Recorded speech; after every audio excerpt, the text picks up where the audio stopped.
Alors, de retour avec vous, chers amis, sur YouTube en ce lundi 30 décembre 2024, 17h32, heure du Québec. Merci à ceux qui sont abonnés, merci à ceux qui vont s'abonner, merci à ceux qui vont envoyer des liens, des messages aussi. Toujours pertinent, intelligent et très apprécié. Merci à ceux qui vont commenter la vidéo. Dites-moi de vous regarder, partagez la vidéo et écrasez le petit pouce en l'air.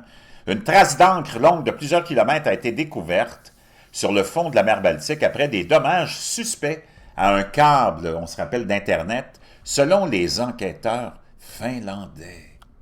C'est rapporté par CNN et la presse associée.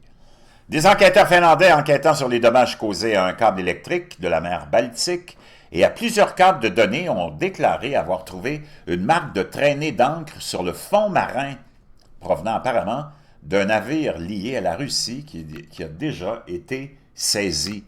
Cette découverte a renforcé les inquiétudes concernant un sabotage présumé de la part de la flotte fantôme de pétroliers russes, de navires vieillissants dont les propriétaires obscurs ont été acquis pour échapper aux sanctions occidentales dans le cadre de la guerre en Ukraine et qui opèrent sans assurance réglementée par l'Occident.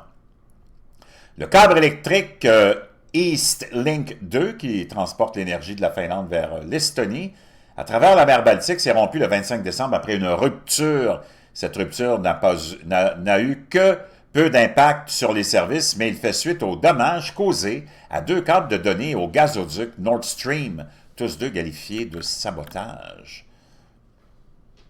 Le chef enquêteur de la police finlandaise, Sami Paila, a déclaré dimanche soir que la traînée d'encre s'étendait sur des dizaines de kilomètres, voire presque 100 kilomètres.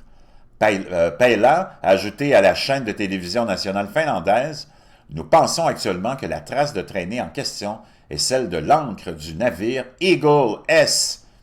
Nous avons pu clarifier cette question grâce à des recherches sous-marines. » Sans donner plus de détails, Paila a déclaré que les autorités avaient une compréhension préliminaire de ce qui s'est passé en mer, de la manière dont la marque d'encre a été créée à cet endroit et surtout a souligné que la question de l'intention est une question tout à fait essentielle qui doit être clarifiée dans l'enquête préliminaire.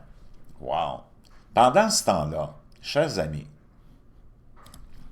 l'OTAN organise la semaine prochaine ses plus grands exercices depuis des décennies qui vont impliquer environ 90 000 personnes.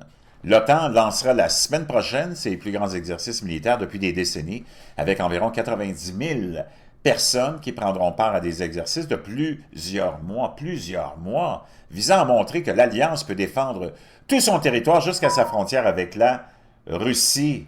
Ont déclaré jeudi des hauts responsables.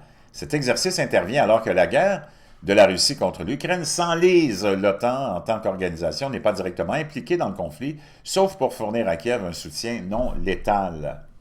Bien que de nombreux pays membres envoient des armes et des munitions individuellement ou en groupe et assurent une formation militaire.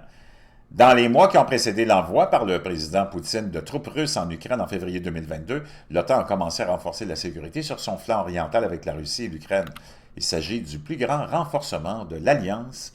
Depuis la guerre froide, les exercices de guerre sont destinés à dissuader la Russie de cibler un pays membre.